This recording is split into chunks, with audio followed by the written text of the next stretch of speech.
Hello and welcome back to the Handstandcast with me, Emmett Lewis, and my co-host, Mikael Christiansen. How are things going, Mikael? Today they are a piece of shit. Just one of those days in all ways, shapes, and forms, I would say. Yeah. But, yeah. At the same time, I can't complain too much. The world Just hasn't starts been... by complaining and then says he can't complain too much. Yeah. It's more like focalized jank on you. Anyone who's followed Mikael's stories, like, it wasn't just a coffee morning, it was a dinner evening, I suppose. Yeah, god damn it. But yeah, like, it's like, how was it? So I was walking into my room. I think I had the plate in the, can't even remember what hand it was in, but I bumped my right shoulder on the side of the door or something. And then, like, as I was looking away and thinking about something else, and bam, my entire fucking plate on the floor. I scraped it up and ate everything because, I mean, if I was finally bothered to actually cook something, god damn it, if I was going to leave it on the floor or throw it away. No. Yeah. I like the way you committed to that, but I like the way you actually paused and took a photo of it before. Yeah, I kind of had to, because, like, it looked fucking disastrous. Cause, like, when it dropped off the plate, most of the food crashed into the wall before it fell down onto the floor. So it just had this kind of streams of sauce down the wall as well, and it landed on top of the chocolate that I bought from a friend of mine. Because as I bumped into it, like, the chocolate fell to the floor as well. So that's what that was. Specific chocolate that I bought in Norway for a friend of mine here in Stockholm. So that chocolate pack had to be cleaned as well. Had to be licked clean, I hope. Just close to my protein shaker and my powder. Is fucking hell. God damn it. Yeah, that was a good one. Great. How about you, Emmett? I'm doing pretty good. We are back in lockdown. So I suppose whenever you're listening to this in the future, we're just coming up to Halloween and we're back in lockdown in Dublin I don't know, do I christen this lockdown a new one, or is it still March the 509th of July? Who knows?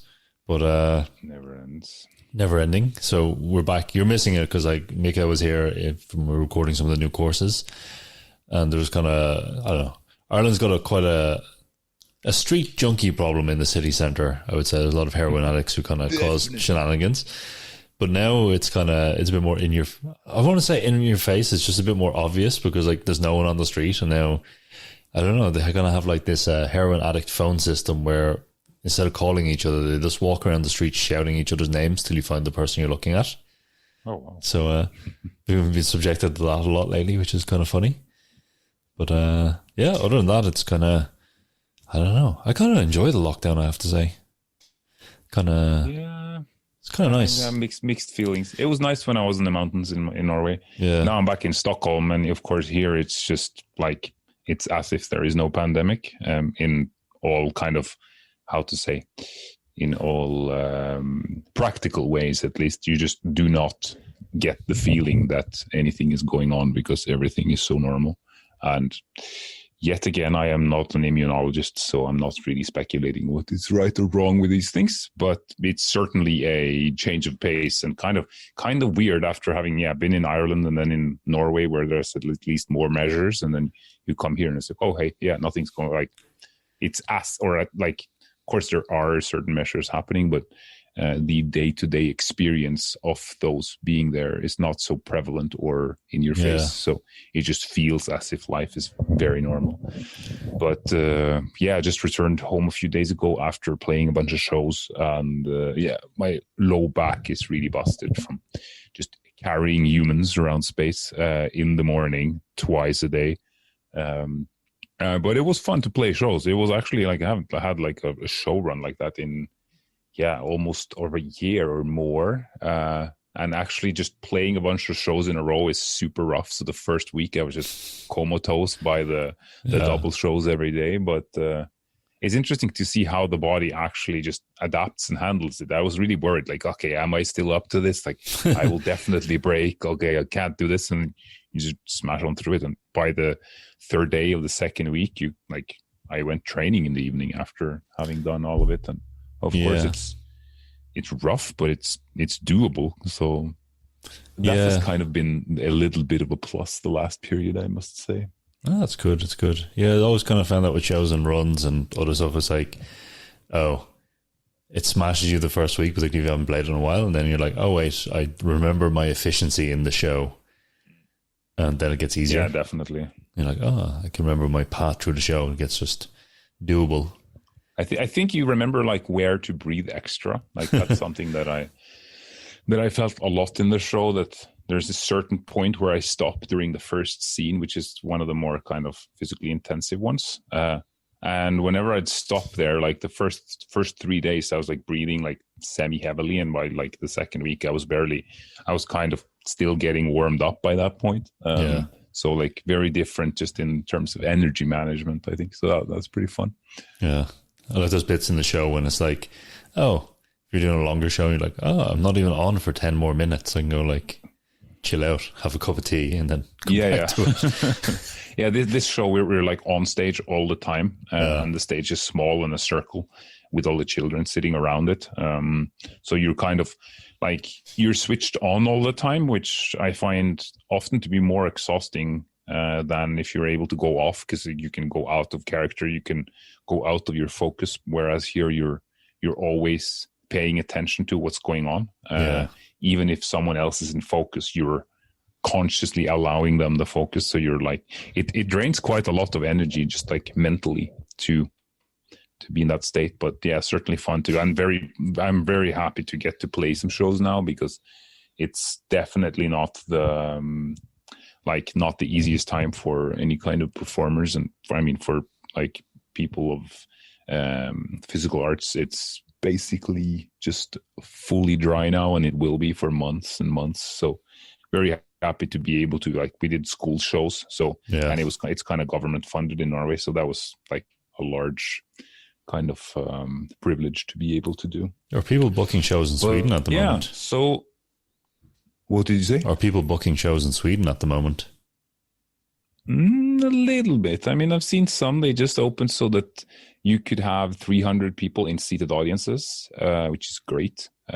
So I think there will be a slight increase of things happening, but I don't really see any, or it's going to be a large struggle, or like a long struggling period for artists, I think, because, I mean, a lot of us are situated in the same cities, like with certain hub cities, and there's definitely not enough local work for everyone, like not even close. So even though it's going to perhaps ramp up a little bit, it's going to be a very long time until there's enough. And even before, there wasn't enough. And that is kind of the thing, that like, to be able to sustain yourself, you had to travel and work abroad as well. And good luck.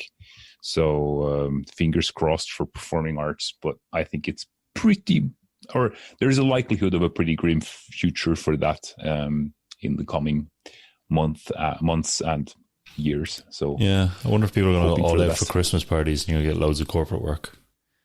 Yeah, that's the thing. Like Christmas parties, like all that shit is cancelled. So many circus artists are doing like Christmas gigs. All that's gone. Like so.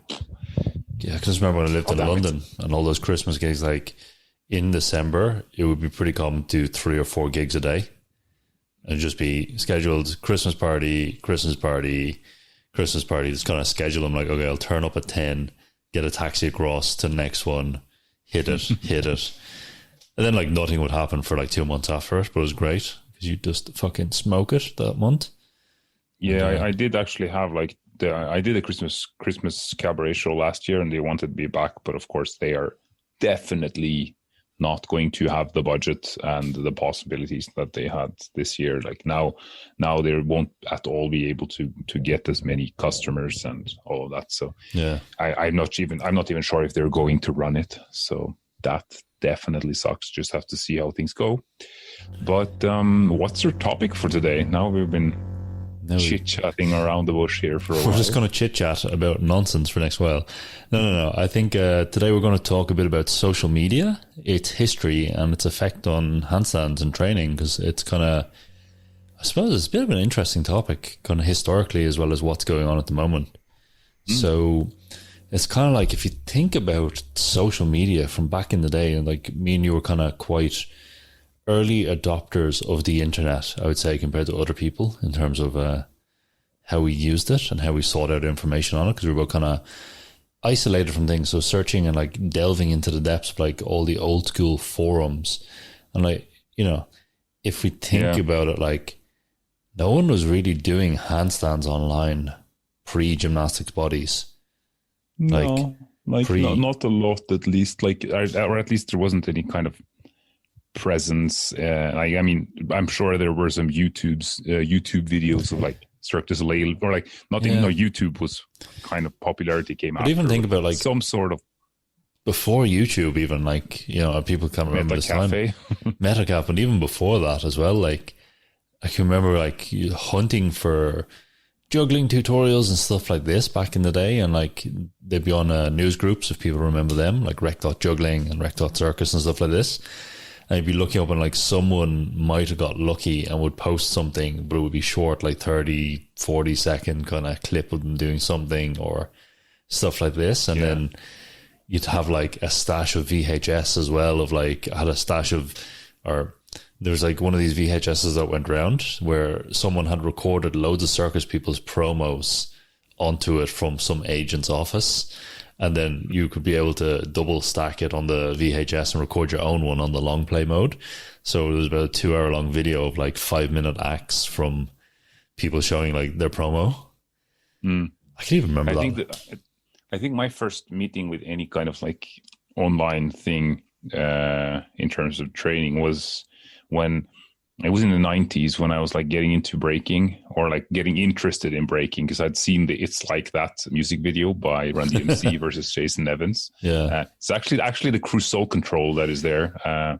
Soul Control is a legendary b-boy crew from LA, with Crazy Cujo is one of the guys in it, and Charles and what's his name, Pablo Flores, who was the first to do 2 air flares, was in it. Like they were basically like pretty much pioneers within their styles and certain moves back in the late 90s and even mid 90s. And yeah, I saw that, and I very much remember just seeing that as like, what the hell is this? This is the coolest thing I never knew existed. And like many years later, actually, I met Crazy Cujo when he was here in Stockholm. He was here for a jam, and he was like doing a fair bit of circus at the time. He's doing aerial straps and Chinese pole. He's very like physically multi-talented, and he has like he was working a lot with various dance companies and stuff in LA, as far as I know. But like after having seen that, I started because we had some computers on the at kind of the primary school where I was, and sometimes when we had kind of like computer class, which was like once a week, I would go and I would look for something about breaking, and I found this site of some guy who called himself B-Boy Neko or something like that, and he just it was like super basic old school website with some pictures, and he had made a tutorial for windmills. And I remember like, wow, I could learn how to do windmills. And he had made like a video where he was doing kind of like the sort of windmills that beginners learn. And like he had some step-by-step pictures and stuff. And I was super stoked. But of course, there was no two-way communication at that point. Or like, I mean, at least I was too much of a kid to even try. But later on, when I had gotten more into breaking, I think the first like place in terms of social medias that I got into was tricks tutorials. And for those of you who don't know what tricks tutorials is, you might know who Juji Mufu is, crazy man, bodybuilder, madman on Instagram and YouTube and various other things. He was the guy who made tricks tutorials, which was basically a website which was dedicated to his tutorials and write-ups about various things regarding training. He was like basically a skinny tricking kid doing like martial arts tricks and all of that. Like the kind of like, it seems like tricks tutorials was kind of the cradle for tricking as an athletic form and as an art form and so on.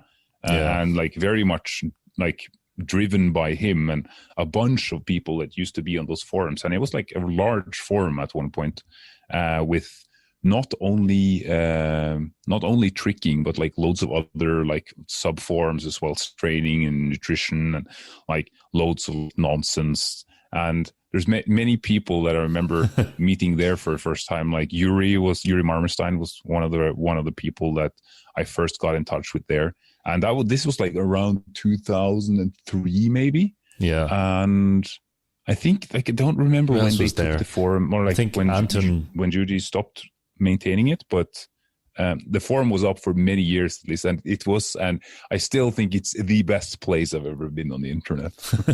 It was full of garbage, but great stuff. It's kind of weird how like forums were one of these kind of melting pots on the internet, and I can remember even like back in the day, like learning loads of things, and you'd have sort of hub forums, like you had that Rec.Juggling one, which is a news group, you had Home of Poi had a forum, and you'd have people there who could do stuff, but then no one had the capability of either shooting digital video or uploading images, because like you gotta remember there was no image hosting back then, and the forums couldn't handle images bigger than a certain size. It was measured in kilobytes as well, so no one could post anything. So everyone was doing tutorials by writing stuff down, like just trying to explain, like, I've come up with this advanced thing, and it's like it's never been done before.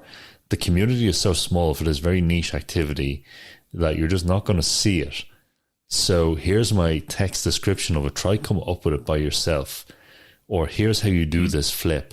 Here's how you do a twist in whatever. And it's just like, it's always that really weird thing. I remember even, how this kind of like sharing thing got around. There's a very cool thing about sharing on a lot of these forums where people were just there putting the time in. Now, obviously, forums come with a warning because there's a lot of forum experts and all this stuff who are just repeating whatever they've done.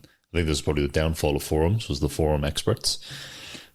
But, But I think one good thing about forums, though, if you kind of compare it to things like Instagram or Facebook, is that like if you were on the forum, it meant that you were likely someone who cared about it because you had searched this place out. It's not like, I mean, you can be part of a Facebook group, but people are already on Facebook, so it's a much shorter step to take. Like, okay, I'll just join into this random thing.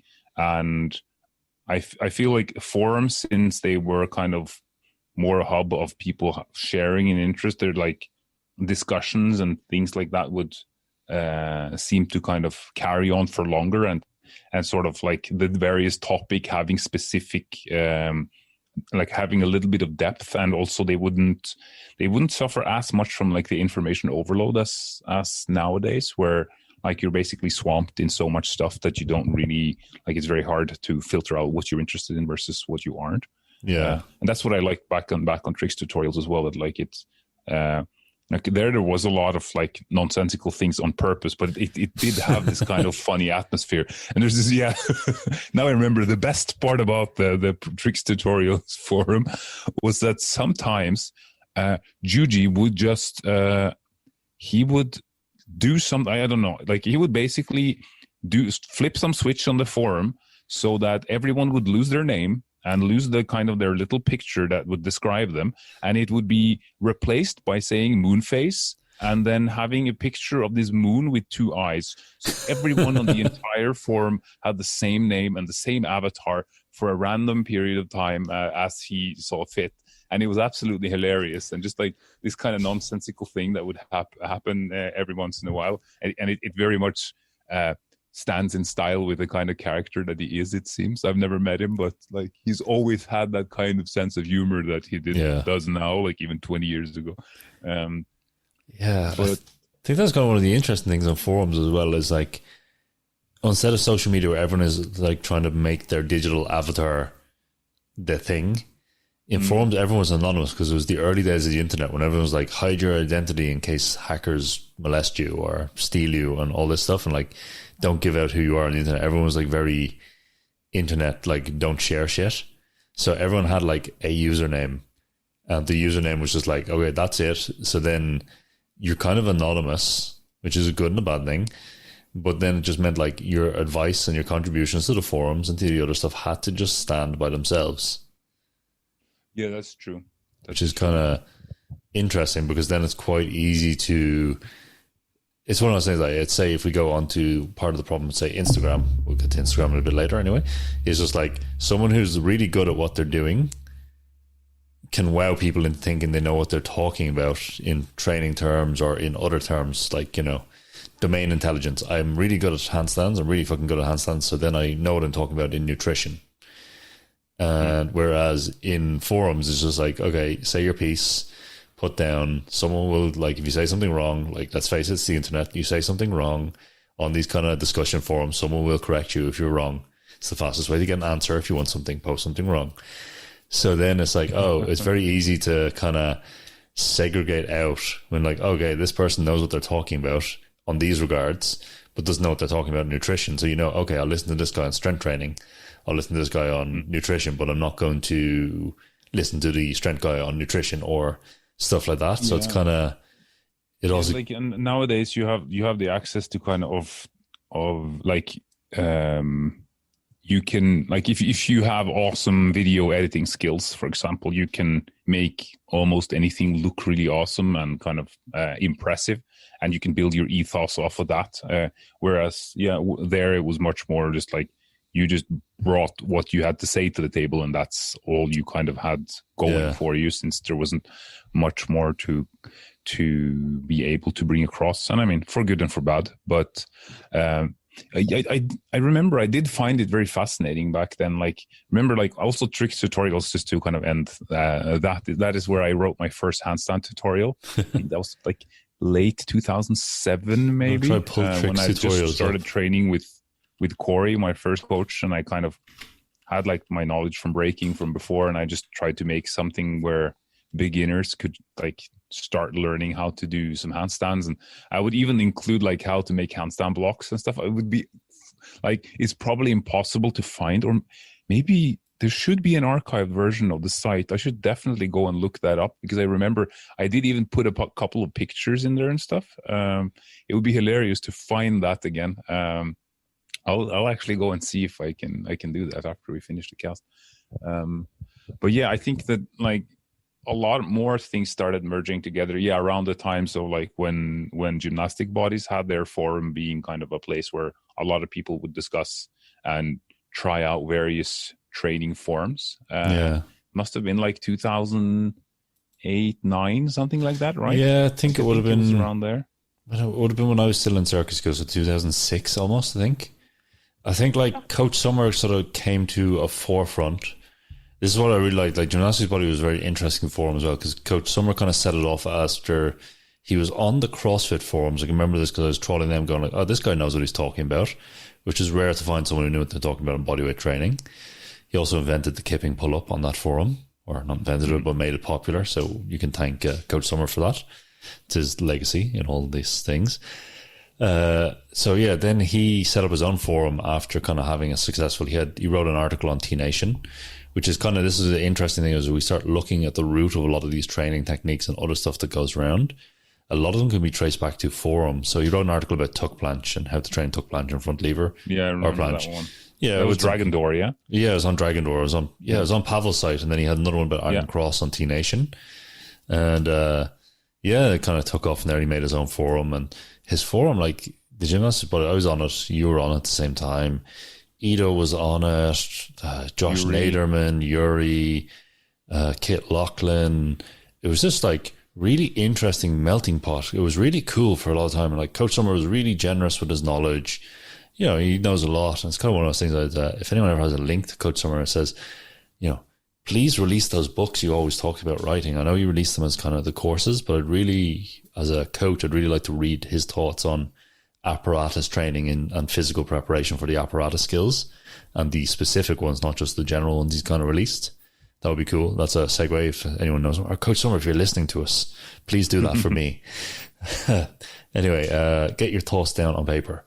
But that forum was really interesting, because it's, once again, it's this kind of era on the internet where everyone, there's been a change in generosity on the internet, I think, where people used to just be generous and spend their time doing something because they're either passionate about it, they wanted to share, or they wanted to compare notes with people. That was it. It was kind of like that. But now there's always a kind of, we're guilty of this as well, of a kind of semi-subtext of like, I'm trying to make a living, I'm trying to sell you something by sharing something now. Mm. Whereas back then it would be like, oh, you'll get really long tutorials on stuff, or you'll get stuff, you know, people would take their time to share what they knew about something. And then their kind of knowledge just becomes a bit of a meme. And then like the good ideas win and spread around. There's like the tuck planche thing where it's like, you know, tuck planche is kind of interesting. The tuck planche progression to planche is a good example of one of these forum posts that spreads that because no one else is posting ideas on it, it becomes the de facto way. But I can remember when like learning planche when I was in circus school and learning through some of the gymnastics clubs I was working at was just like tuck planche didn't exist. There was just like the way you got planche was you got back lever so you could hold the body shape. And then the rest was just like training planche leans and handstand lowering downs and spotted handstand lowering downs. That was like how you got planche. Maybe doing straddle, but not tuck. It didn't exist in these clubs. It didn't exist in their kind of way of training. But no one already caught this way. But then Coach Summers like tuck planche, which is an effective way. It just became the de facto way of training planche, whereas there's a lot of different ways of training planche. But it was because it was this generosity side of the internet that people hadn't seen it before. It was kind of the first. If something's the first, people always give it a bit more precedence. So then it's like, oh, cool, this must be it. And this was still like before the days of like YouTube was still like, I say, you know, it's kind of in its infancy back then, I think. Meta Cafe was probably a thing, I suppose. Yeah, I think people would like, when I remember videos from back then, like there was rarely that would be a YouTube link. It would more like be uploads through other means. And yeah, like it's funny. Like back on that forum, I used to write quite a lot. Like in kind of the handstand section there, I was like obviously one of the kind of. I was in circus school then, so I was like obviously one of the ones with more knowledge on the more advanced things. Like I do, like those write-ups are still out there, probably on the internet. I assume I should look for those too. I remember. I wonder what I was thinking back then.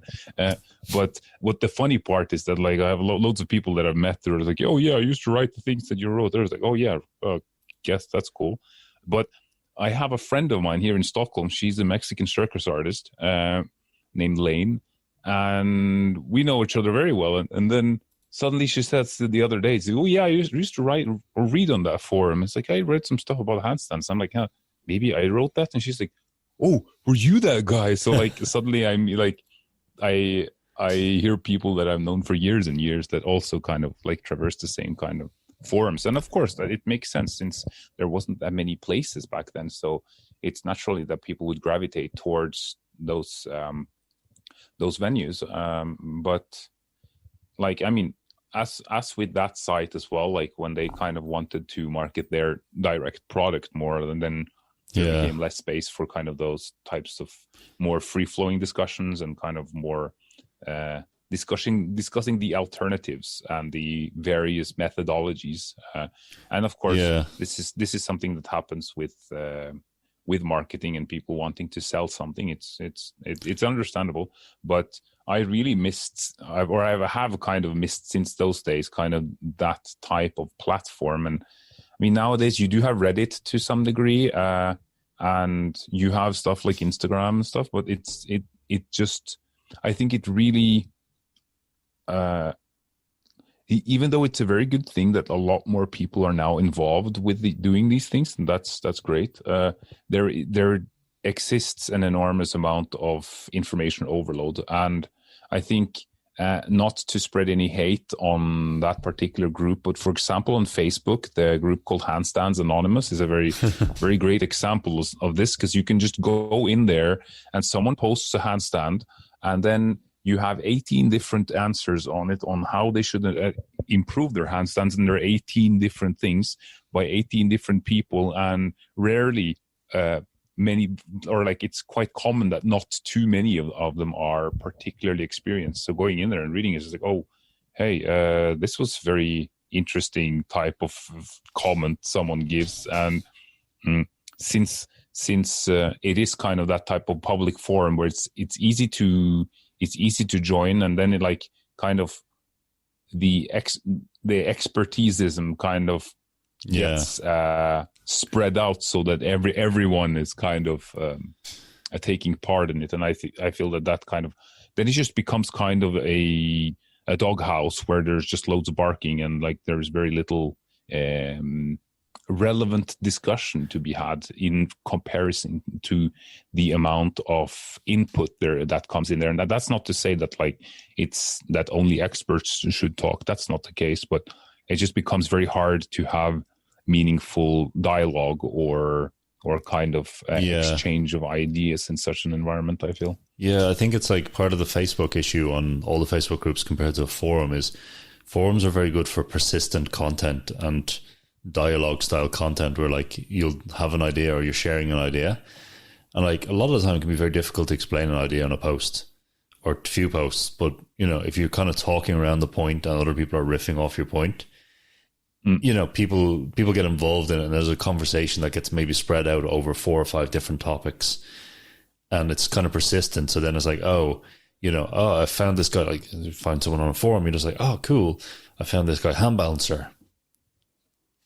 And then I'll click into his username and I'll click into all his previous messages and I'll start reading through and you can find a history and you can kind of find this kind of thing. Or you can find threads that this person has posted.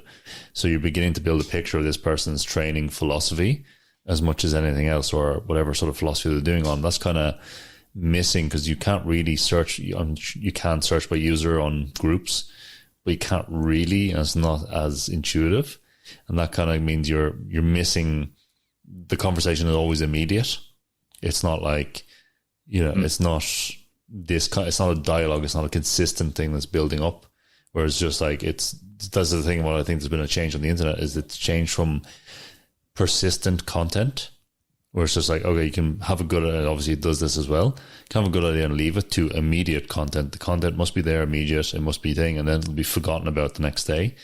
And this is kind of like the disadvantage, I suppose. One of the advantages of the internet is like, oh, suddenly all the newspapers that have ever been published are there and you can check them and cross-reference them.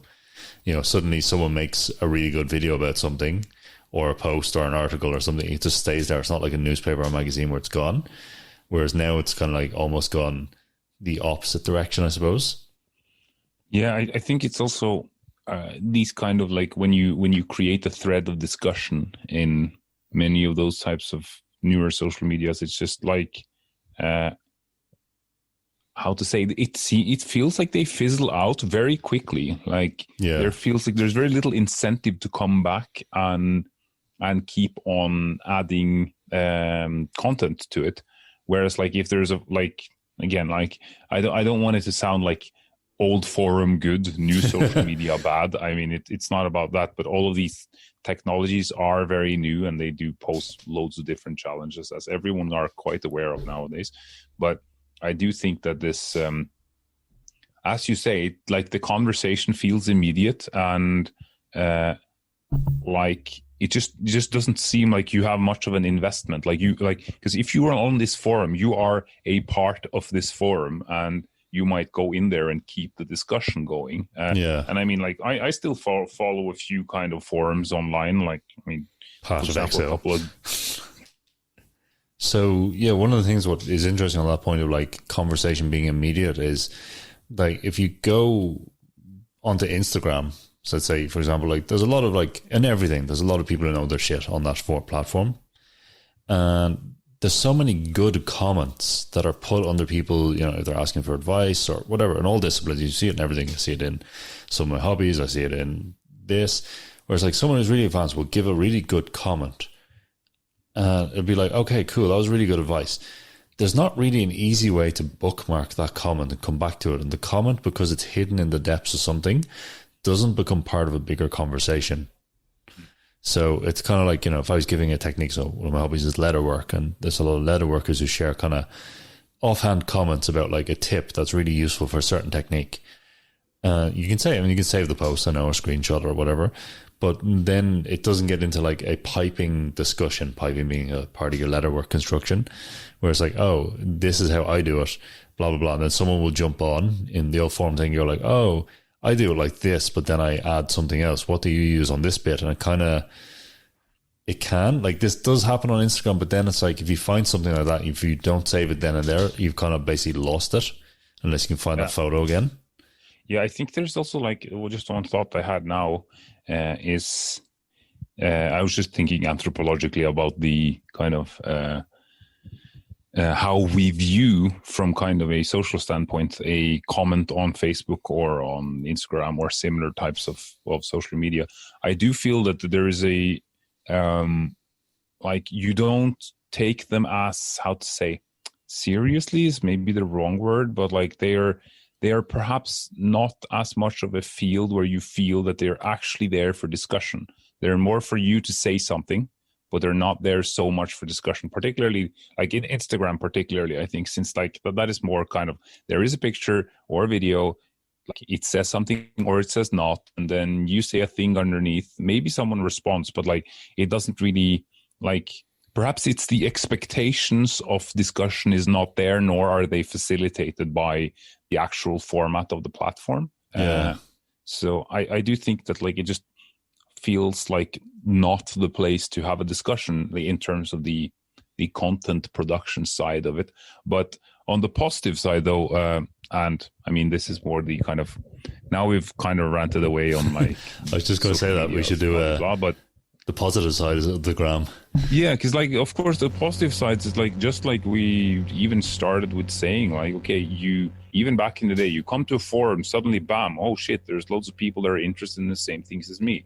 This is great. Suddenly you have loads of information, you have people to talk with, you have a sense of community of some sort, even though it is just online. And then you start making connections with these people, you learn more, and that side has exploded, of course, with the advent of YouTube and Instagram, Facebook, and all that crap, because suddenly you are able to communicate with people.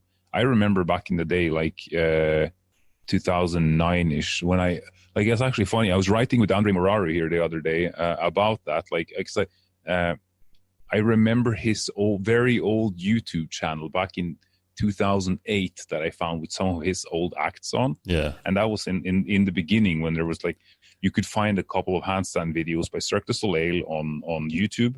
And you could find some of his stuff and some hand balancers. That's how Anatoly I also got in touch with Yuval Ayalon.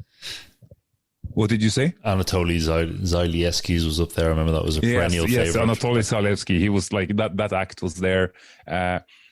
And yeah, that's when I met Yuval, or like got in touch with Yuval the first time, because like you could write messages through YouTube at that time that they later removed and then added again and then removed again just a little while ago.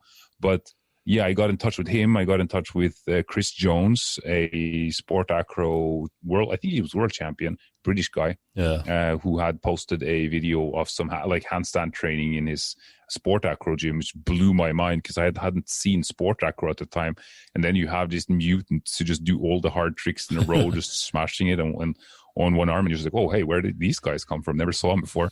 And then I learned about that, and suddenly you were able to get directly in touch with these people. And that piece has, particularly with Instagram, and like, I guess mainly the instant messaging service is probably one of the better things, I think, since like it becomes, and which I value much more than anything, like the direct contact with people, rather than this, like, I make a post, I'm the curator of whatever is going on underneath this post, like, give me praise and do all this, like that kind of side of things I don't find interesting. Speaking with someone who writes you about something, asking a question or whatever the hell it is, like striking up conversation, I think is always valuable. And I think that part has been extremely good. And I know so many people that I have gotten to know through this service, and other people that I've gotten to know, gotten to know each other through that. And like, hell, when I went to Singapore from a cruise ship artist contract that I was doing, I wrote some guy on Instagram. It's like, hey, I'm coming to Singapore. Do you know anywhere I could train? And he's like, yeah, dude, come to our gym. You can train and teach here. And it's like, oh, great. Suddenly, like, this is a possibility to do. And of course, I understand, like, since I am a teacher of these things on a higher level, they were interested in having me at the gym. But that is not by far the only type of example. I know so many people who have met each other, like, all over the world, just by the most important thing, which is like common interest. And that, I think, has been enormous in terms of social media. Yeah, I think it's one of the key things of Instagram is, like, you get exposed to stuff, you see, hold on, that's cool. And then you go, oh wait, there's a community of people who are into this. They do it, and you can go down like a rabbit hole of going like, oh, holy shit, I wanted to get into this. Then there's a gateway into it. Whereas before it was very like, it was difficult to get exposed to stuff just in general as a concept of a thing you could do. It might have been like, particularly say circus arts, where circus arts were always kind of seen as like, you know, it was like, say when I was joining like the circus schools were all kind of in their infancy, except the French ones in Europe. It kind of like was always in, particularly England and Ireland, there was always like, okay, you have to be part of a circus family and no one's going to teach you because they're secret family arts. And then, you know, Circa Media and Circus Space kind of got their kick off in about like 99, 2000. So there was kind of this early days of this kind of openness to it. Whereas now it's kind of like, oh, I want to learn trapeze. I've seen someone do trapeze. I want to learn how to do that. Very quickly, you can find a community in your area using Instagram, using Facebook, using all the social media and go, actually, these are the people doing this thing in my area, and I can link up with them and then I can do it. And this is a very powerful thing. I find it very empowering because it's like, you know, for me who kind of has a lot of different hobbies, it's like, oh, you know, I can just, maybe I might not be able to find anyone now. Like say, I wouldn't be able to find anyone if I went down the street. Say the latest thing I'm looking at is like, I want to start a Dungeons and Dragons group with some friends. And like, I probably could find people in Dublin because I know not enough nerds, but like I'd have to track them down. But they're people I know through social media and through like juggling and circus that I met because of social media to begin with. But if I was to go out and sitting on like, oh, I want to find some people to do Dungeons and Dragons with, and I need to find advice on how to start it, I can't. But now because of social media, I can very quickly find people in my area and I can find advice on how to serve it. And I can find advice to go like, I'm a complete noob in this. I'm a complete beginner. What do I do? Please help me. Tell me what to buy. Tell me what to do. Done. It's very empowering. It's like, oh, there's no limitation to what I can learn. There's no, it's kind of this kind of, the immediacy is awesome because it's very gratifying, obviously on a dopamine level of like, oh, I found something new and now I can go down a rabbit hole very easy. Whereas before with the older sort of forums and stuff, like there was kind of a time buy-in that you could find the forum, and some forums, like particularly training forums, were like quite niche and they might have just been run by some dictators who kind of knew this was their niche and they're just there was only one way. And you'd find it and then you go, oh, maybe not. Maybe this isn't it. Oh, you'd have to spend some time trying to figure out if they knew what they're talking about. Whereas now it's like quite... They would also be a bit like hierarchical in the way that like if you were going to come there and say something, well, you kind of...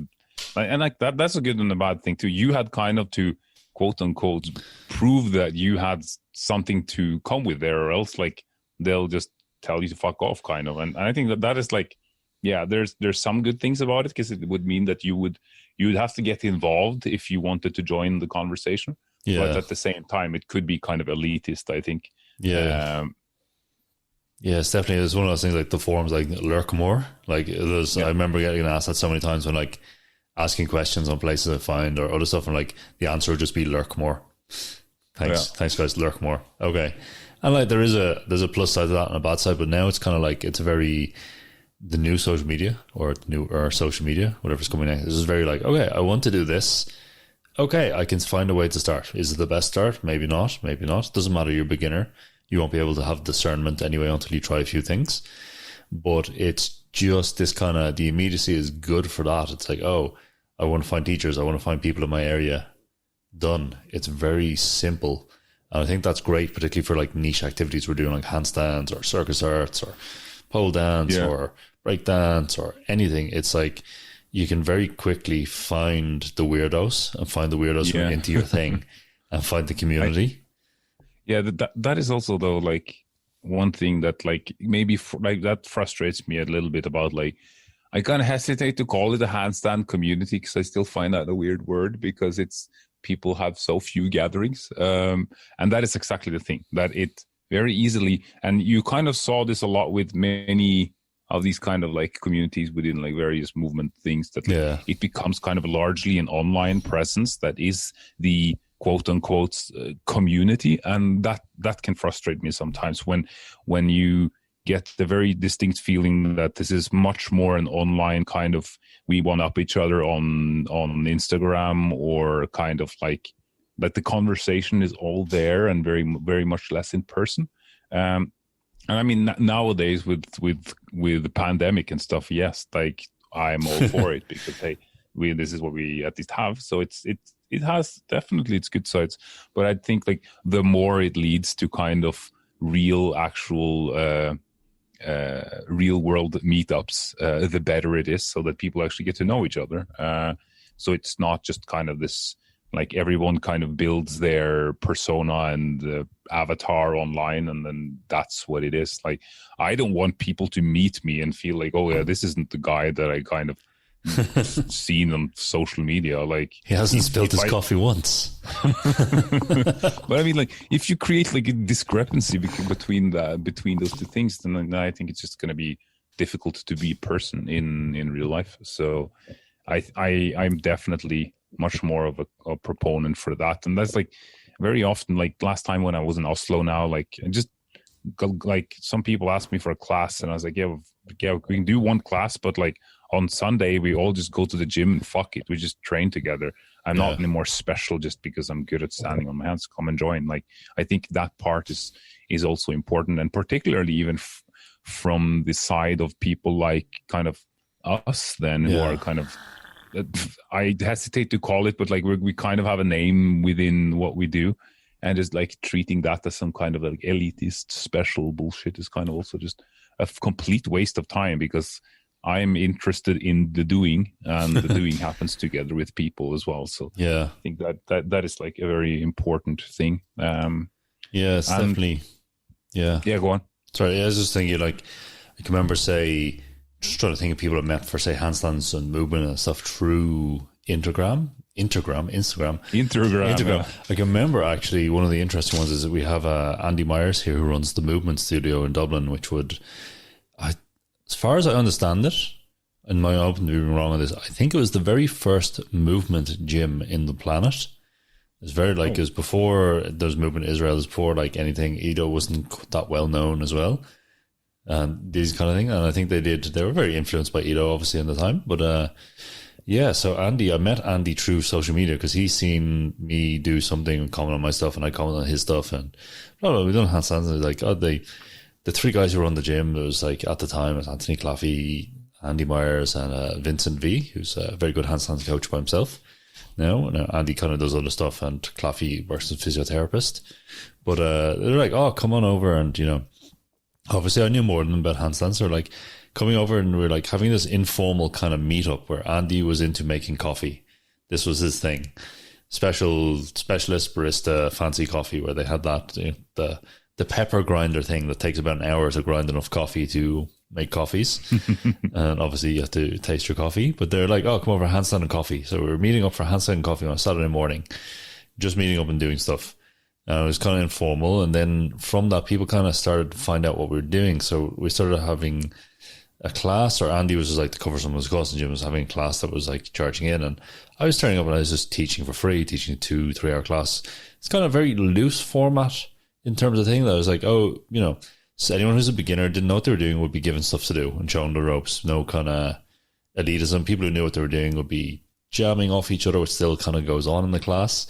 And it would just be kind of an interesting vibe of like this handstands and coffee thing. And Andy started it, all credit to Andy. And then it kind of spread around the world. And this is the kind of interesting one. Like, I can remember another gym in, what is the name of the Australian city on the west coast? Is it Adelaide or Brisbane? I think it's Brisbane. Brisbane. I've not been to neither. I am terrible with geography, but I will look it up on my computer right now, because this is what the internet does. It gives me information. And Brisbane. Where's the maps?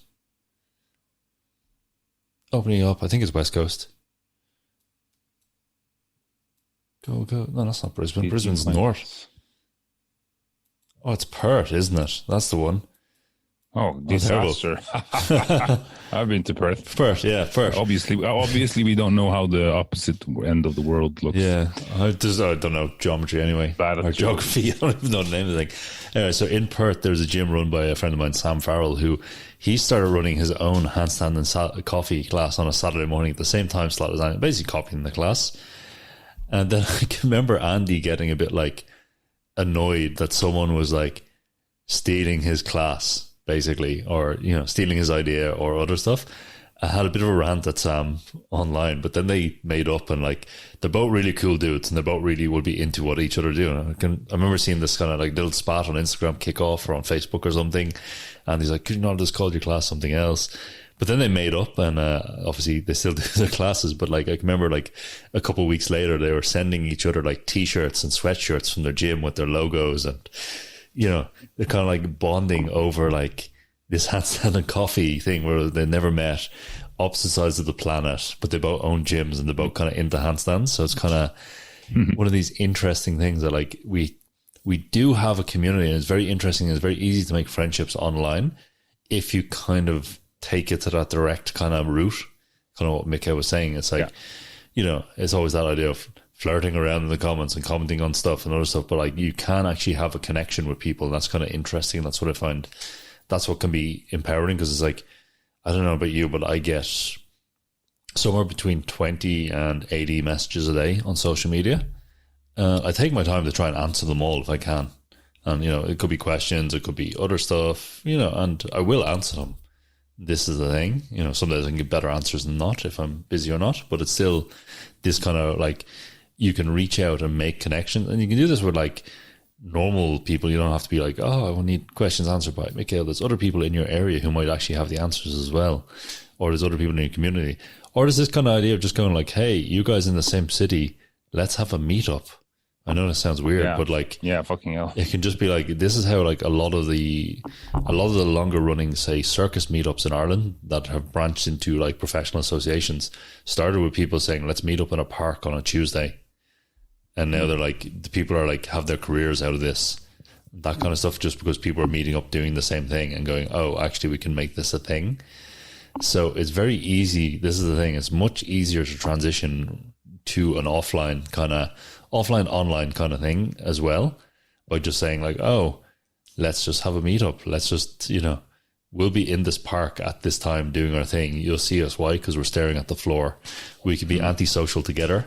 And that's kind of one of the things, is like, back say in the other forums as well, like you'd be lucky if you're on a forum and there was someone in your area. I remember one of the training forums I was on from many years ago, like there's two of the dudes there who got on well with, and we're like, we all traveled to London to meet up. I traveled from Dublin and they traveled from like wherever the fuck they lived in England to meet up and like have a meet up and go, oh, this is what you're like in person. That was like a thing, but this is kind of the draw of the forum. Whereas nowadays it's like things are more immediate. There's access ways into these things, and people are into, if you're into something, someone else is into it generally. So that means you can get a kind of transition from online to offline, and just make it cooler. And that's where we have like, this is what I suppose the handstand community is missing. You know, we're going to touch on it a bit, is the offline stuff. Like there's classes, which are great, because, you know, we need instructors, we need people there to make a living. But then is there like the social side, I suppose, is missing, or the non-class side. Like you get a, you know, and in fairness, I think the acro yoga scene is pretty good for this in terms of like having meetups that aren't classes. Yeah, for sure. But, you know, handstand itself, it's like, oh, you could stare at the floor together. It's kind of, there's a lot of learning to be done in the same room as someone else, and there's a lot of things that like happen once you kind of run through your repertoire, and someone will go, try this, try that, let's try this together, let's do that. It's kind of, it's great for motivation, obviously. Yeah, just having someone to jam with. Yeah, so it's kind of like, the sooner like this kind of side of the community grows, that's when you start to see like a lot of things, you're going to see things taking off. It's one of those things I can always remember, say, in the juggling scene is notorious for this, but you see it in other object manipulations, you see it in other circus facets as well, where a group of people take some concept, they train together, they jam together, they take some concept, and then they just push it to the damn limit. And it's just their style, it's just what they do.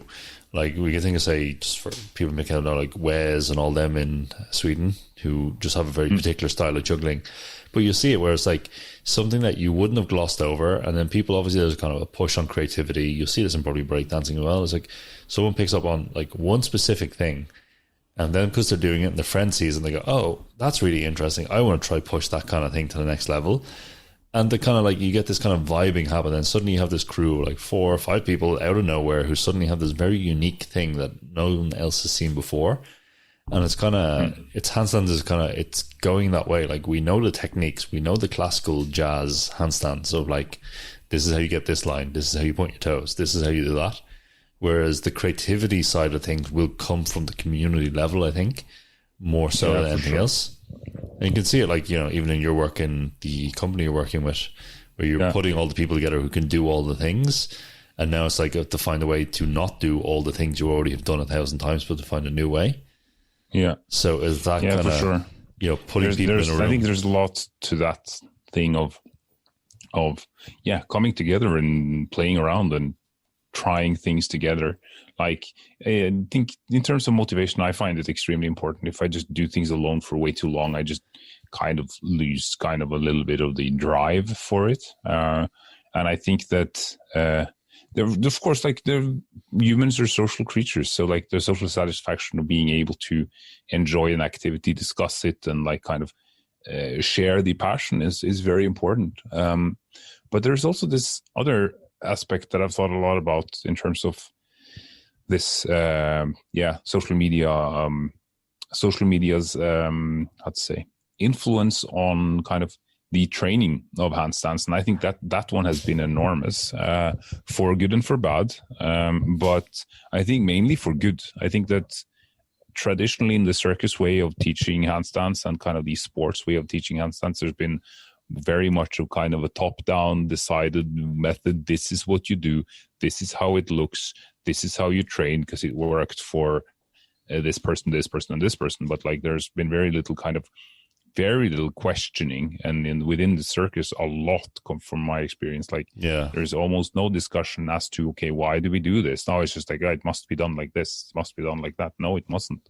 Like, there's loads of examples of outliers and other things. So why aren't we talking about it? Why aren't we looking into it? And with the meeting of, like, with these things basically being disseminated more and more to the general public, obviously it's going to be like people that are enthusiastic about training that are going to start doing them a lot.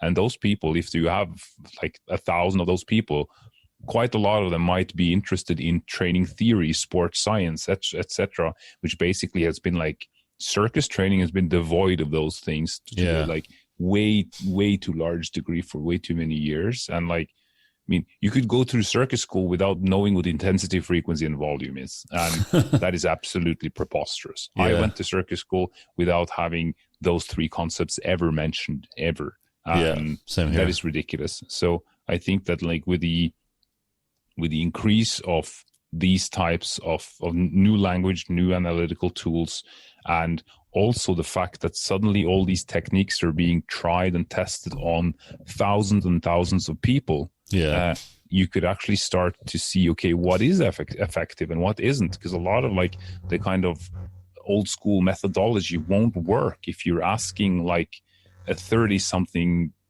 person that has never done physical activity to a high level before. It's not going to work if you ask them to do kind of gymnastics, children's gymnastics protocols, or even like circus training things. Like just because the technique is functioning for someone who's done it for a long time doesn't mean that someone else should be able to adapt and understand that technique within a very short period of time. And like, I remember from my own experience in circus school, I was like, all kind of moves that have to do, you know how stiff I am in a bridge, Emmett. So you're not very surprised to hear that like my front and back walkovers are not great.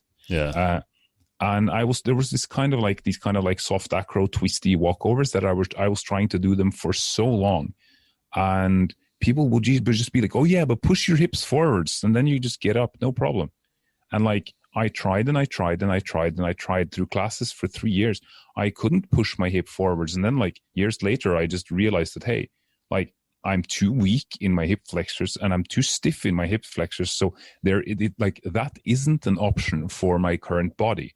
I need to strengthen that area. And then by doing exercises that would strengthen that, like basically all kinds of exercises where you extend the hips and you lean back to touch the floor while keeping the hips extended, then pushing yourself back up again and so on. Yeah. I was able to do the things, but like no one told me about those things. And guess what? Like all of the people that could do it and told me to just push my hips forwards, they had been doing back handsprings for years and years and years and years.